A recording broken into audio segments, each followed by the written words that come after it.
Welcome to the Amazon QuickSight Learning Series. This is the sessions where you can join us to learn more about new features coming out, best practices, different tips for how-to. We're looking forward to organizing these and having these available for our users throughout 2023.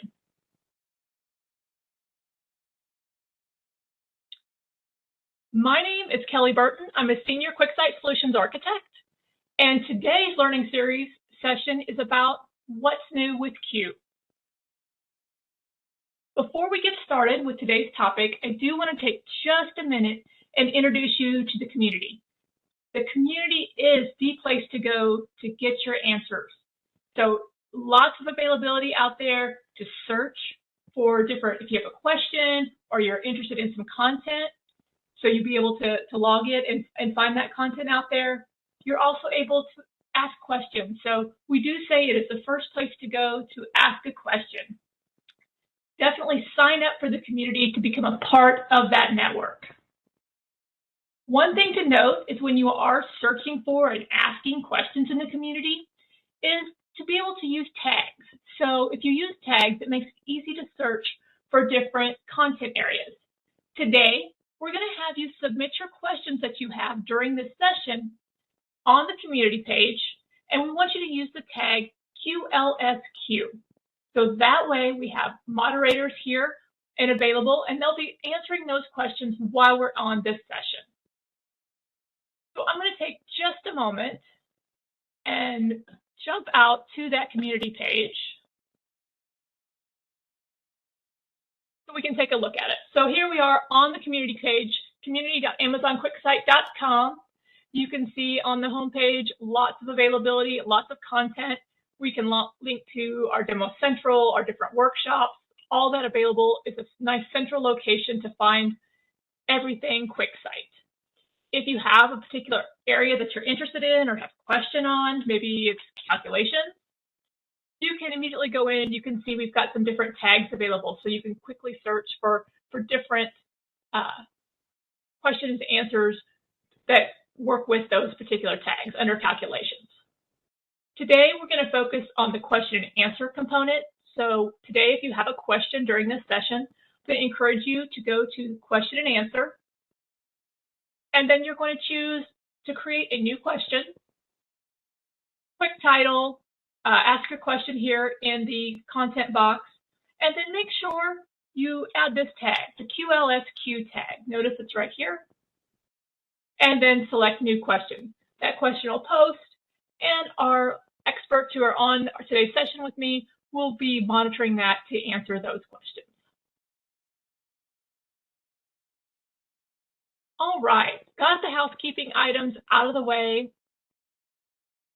Got one more thing, and I think this question did come up in the chat already. Will today's session be recorded? Absolutely. So we will record today's session and share it with all our registered attendees.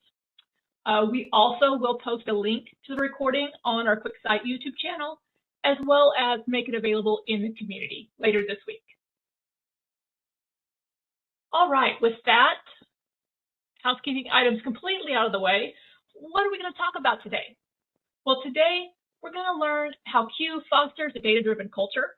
So just a few overview slides as we start up here to understand where Q is and how we're growing Q to truly enable that data-driven culture within your organization. Then we're going to take a look at new features that have been released recently with QuickSight Q. These features just continually help us to grow in the way of providing self-service analytics. And for those of you who are authors of Q topics that are on here today, I've got some great exciting stuff for you, as well as for those of you who are readers and are just looking to be able to ask questions across your data.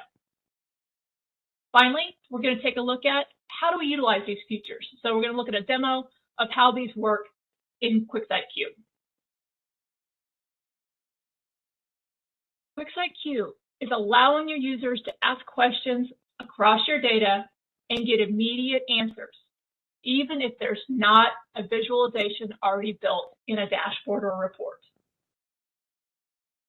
With QuickSight Q, we're getting out of the business of putting 10, 15, 35 filters on a dashboard sheet to try to service all the different use cases within your organization.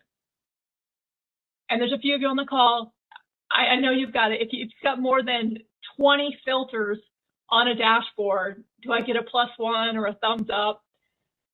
It's been a way to allow our users to get the information they need without continually having to build out multiple reports.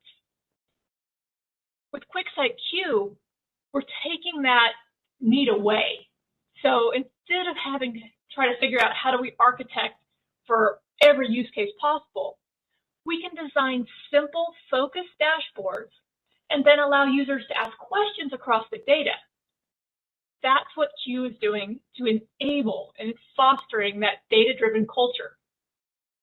So for things like fact lookup, being able to get answers to questions quickly, whereas I've got, a couple of different use cases where, I'm in a particular department, I'm only interested in certain products, and I want to look at it for this time frame, and then maybe only for this particular manager. You get the idea. In a dashboard, in order to find that specific fact, I'm filling out multiple filters. I'm dragging in drop downs and making selections or drilling through data. QuickSight Q allows you to ask the question and get an immediate answer. Drill downs. We always get asked, how many levels of drill down do you support? Well, how many levels of drill down do you want to make your user go through to find their answer? Drill down is very powerful. Allow users to get down to very granular data. But it does take a lot of mouse clicks, and they have to understand how to flow through your dashboard. With QuickSight Q, you can ask a very specific question at a level of a hierarchy across a number of dimensions for a given metric and get that answer without having to have all that pre-built in a dashboard. And finally, that ability to generate new insights on the fly. Because what happens? You create the perfect dashboard. You have put 35 filters on the detail page so they are able to find any answer that they want. But they're users.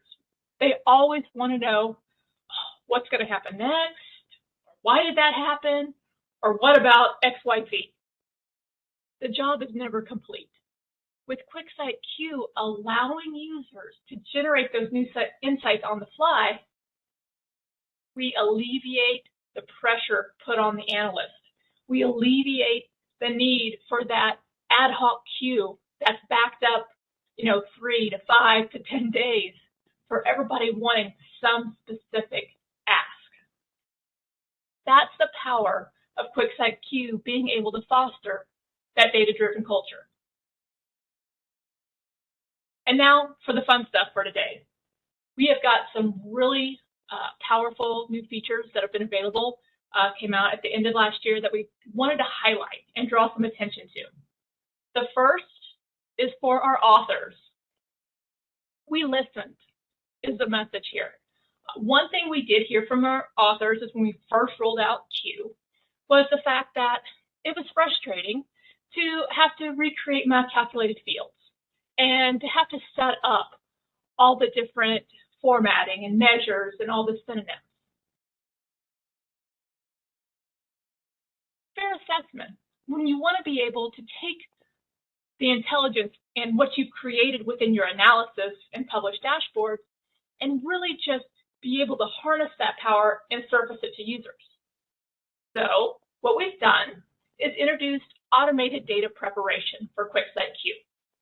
What that allows you to do is create a topic when you publish the dashboard. So you can create these topics either from a data set or from an analysis. From an analysis, what you get is all the calculated fields come into the topic. It's going to go out and make some smart decisions on which fields you want to include or exclude from your topic. And those decisions are based upon what's used in the visuals within the dashboards. It'll also look at some automated language settings. And what that is really is your synonyms. It's going to go ahead and auto-create synonyms for your different fields for you. It'll bring in metadata settings. So we talk about formatting percentages and measures and fields and dimensions, semantic information, the who, what, when, where. All that can be pulled from within the analysis work and made available in the topic. We've just alleviated a great deal of work on the author so that author can focus on just the fine-tuning aspects of the topic to make it available. Really exciting piece for authors. The second piece is when we talk about, I mentioned earlier, that idea from an author perspective of trying to create the perfect dashboard that handles all the different use cases. But what always happens, users will find an answer or find an insight, and they usually come back with one of two questions.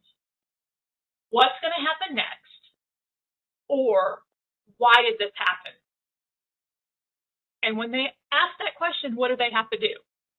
They typically have to send a Slack message, pick up the phone, call an analyst and say, can you help me answer this question? We've introduced with QuickSight Q the ability to ask forecast questions. So you can ask, forecast my sales for a given product. And it's going to run the random cut force algorithm available within QuickSight and give you a forecast. You can also look at a trend and see sales were really low in October. I wonder why. Now you can ask Q, why? Why were sales low in October? Q is going to go out, run a contribution analysis, and come back and show you the drivers of why that sales metric was low. It will also show you the contribution percentage to quantify the value of each of those drivers. All of that without having to call an analyst or an author to help build another visual. And now, back to our final feature we're going to focus on today, and that's pinboards. And pinboards are available to users for those frequently asked questions. When you have that monthly meeting that you go to, and every month there's 5 to 10 basic questions that you have to answer, that you put together in your presentation. And so what we do is allow you to ask those questions via Q and then pin them to your pinboard. So you have one-click access to those frequently asked questions with the answers. Those are also available to easily share with others who have access to the topic. Those are the features that we're going to focus on today. So with that, we're finished with slides, and we're going to jump in and take a look at these different features in action. So now I am jumping back in as my role as author. So here I am as the author, and I've created this fantastic dashboard. I'm using some publicly available city bike data for New York, looking at ridership statistics. My data, just so you know, in the demo only goes through May of 2022. So you'll see some of my questions reflect that date. But as an author, I've allowed my user a lot of metrics. Now, there are a lot of metrics to have to search through and dig through, but they're here and available. Got some filters. But then I got the request that they wanted to know more about like the start stations, where they rent the bikes from, looking at my top stations and my bottom stations. So I added a map, and I'm looking at ride count by week. Some really good information here, but you really kind of have to dig in and know what you're looking at. So I added another tab. I added my details tab. This is the famous tab where you add the 35 filters on it. So everybody can answer any question they want in any use case. So I tried that approach. And so I've got some great different filter drop downs, and then I've, looking at my stand key diagram and some key metrics and a detail table. So I had this built, was published, thought I was done. Then I get the call from the executive, and the executive says, that's great, but I really need something just a little simpler. I just want something I can come in and immediately see where things are performing. So I did a basic KPIs for looking over at month over month and week over week metrics. And then I also, of course, the new radar chart is really cool. So I added that so I could take a look at my different bike types by renting the ride count for day of the week. And that turned out pretty good. So definitely I'm low on my electric rentals for sure. And then I added, so I can look at by member type, I added a little table down here and added the data bars that are now available on table so I can immediately see that I have a higher count of actual members for bike rentals, but it's those casual riders that actually ride longer. So when I look at this, two things jump out to me. I'd really like to increase the number of casual riders because they ride longer. Gives me, a better profit. And then I'd also like to increase my electric bike rentals. So then what do? Then I'm asking, I wonder what the forecast would be for my electric bikes or for my casual riders. In a traditional environment, I'm back to the author again, and I have to say, can you build another visual? Can you add another sheet?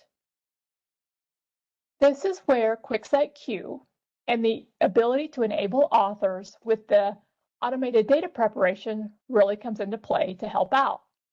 So if I go ahead and jump into my analysis, since I am the author of this dashboard, I'm going to see now that when I publish this dashboard, I have the ability to enable my topic for analysis.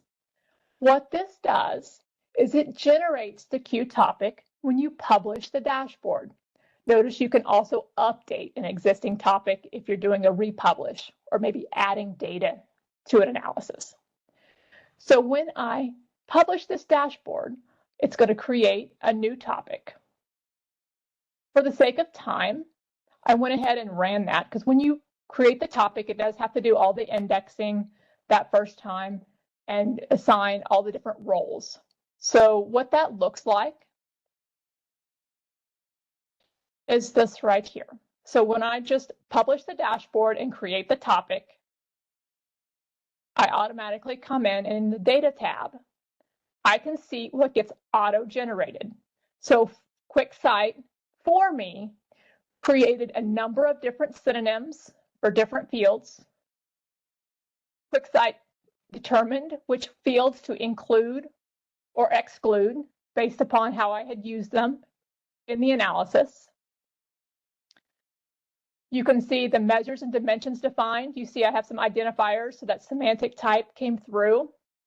My formats are all available and came through, as well as my calculated fields. Notice they didn't turn on my calculated fields because we can do traditional week over week, month over month within QuickSight Q. All of that was done for me, and I can immediately begin asking questions. Now, what I did do, I did a couple of different things because there is that blend when you're working with QuickSight Q of pulling that data in and understanding how your business users are going to ask questions. So I did spend about 10 minutes and I added a few different synonyms, a couple of different calculations, because, for example, I know in my data table, the field is called duration minutes. In no question possible are my business users going to ask, show me the duration minutes for a ride. They're going to say, what was the ride time? Show me the ride time. What was the average ride time? Things like that. So I've taken the liberty of taking that business knowledge and adding a few synonyms for those different pieces. And so with that, I spent 10 minutes. What would likely have taken me before well over an hour to figure out, redo my calculations, add the synonyms, make my selections.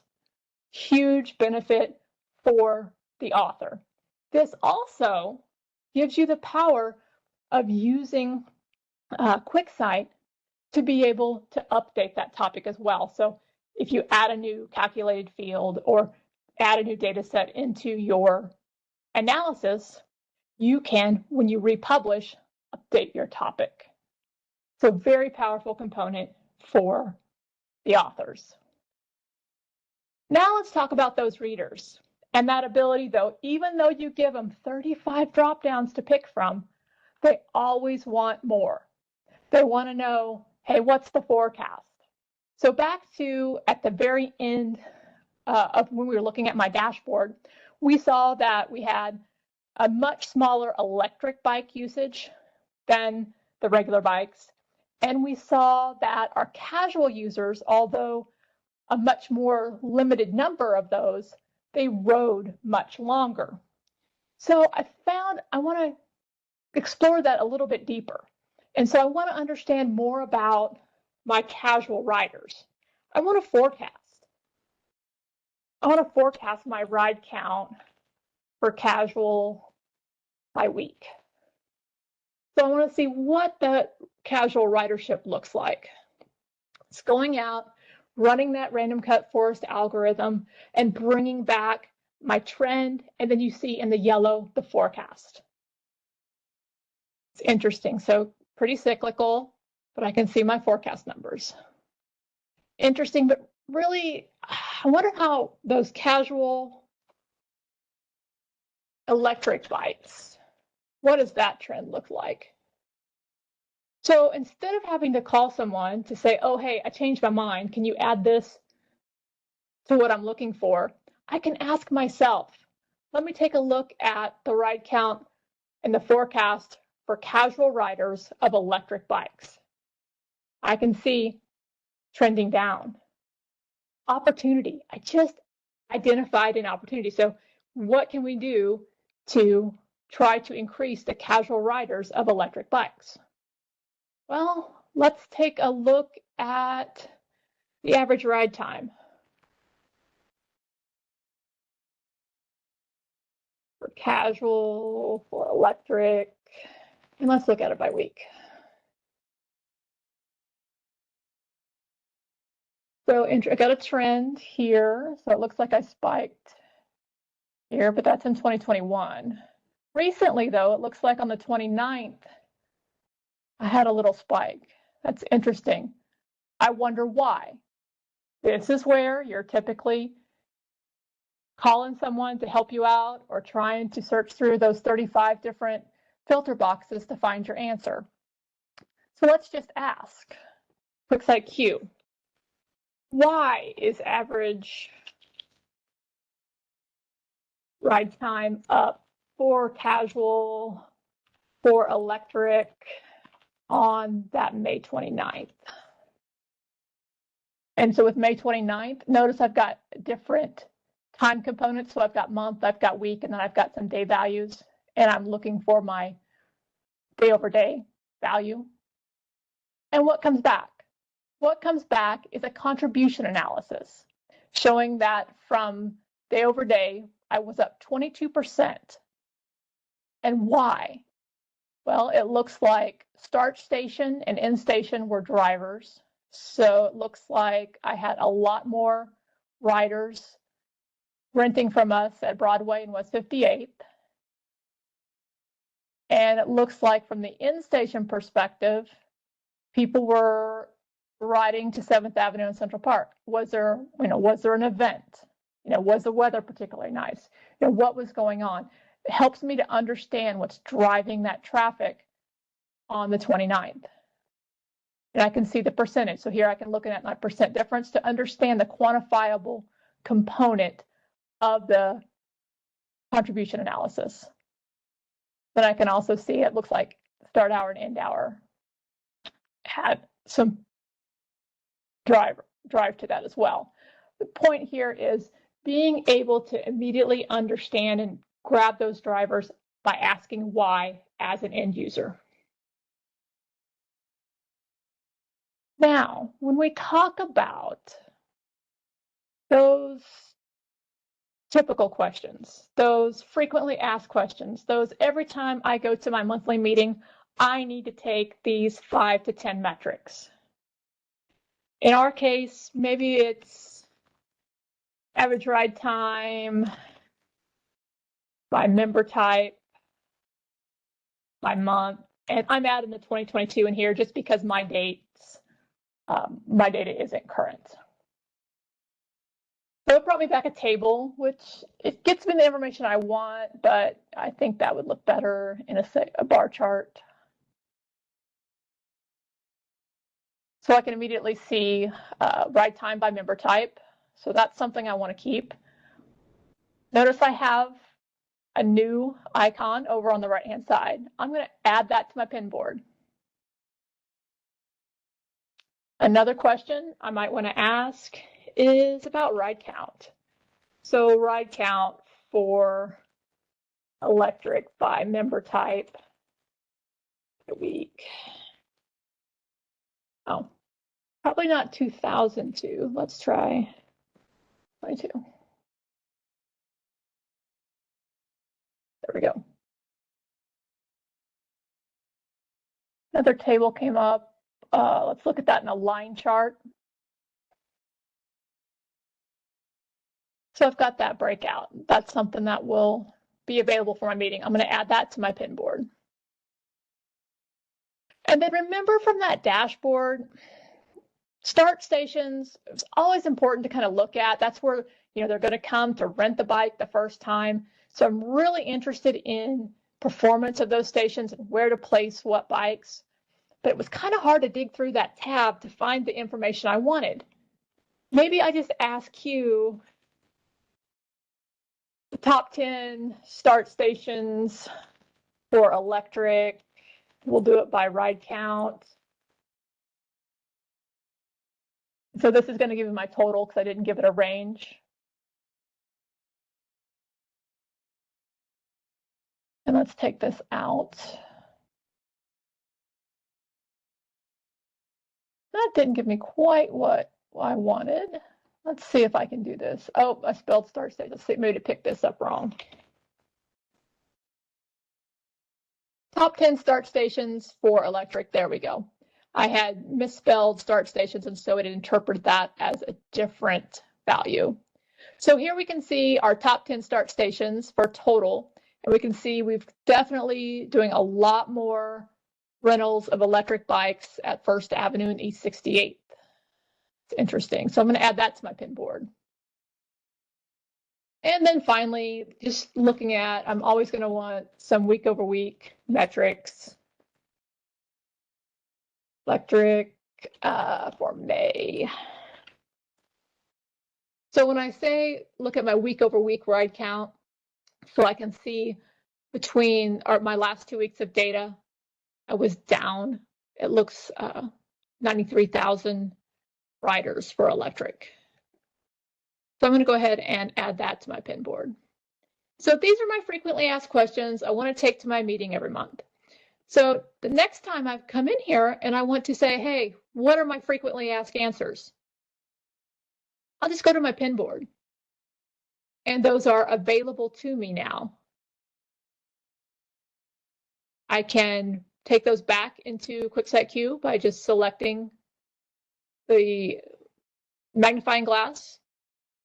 I can even send this. If I want to share one of these visuals off my pinboard, I can choose to share via link. Gives me a link.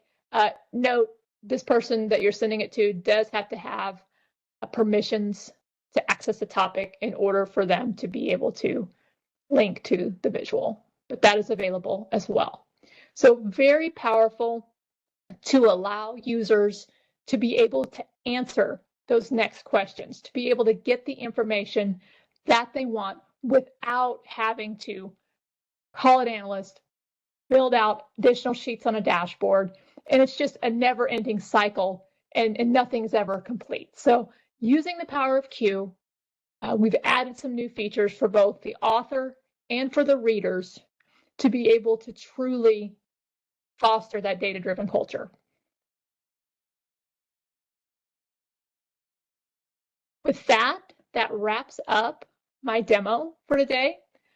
I do want to leave you with some additional documentation. All of this will be available within the presentation, but we have full documentation on how to ask business questions with QuickSight Q, a couple of different blogs available that detail the features that I highlighted today. Obviously, the link to QuickSight Community, that is your source of all things QuickSight. And then our Demo Central site that has great demos. There's QuickSight Q demos out there as well, so you can work with and play with asking questions. We will continue this series next week. Next week, we're going to talk about basic calculations.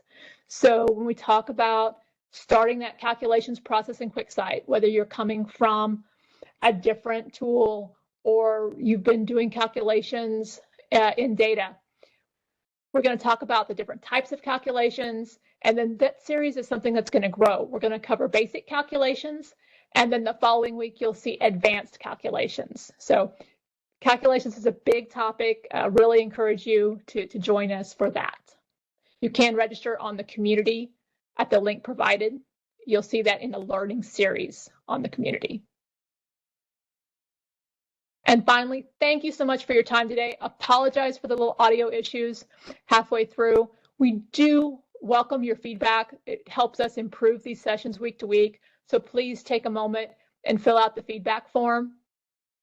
Also on the community events page, that will link you to the different events that we're hosting. You'll see the ability to sign up for the session next week, as well as all the other sessions provided.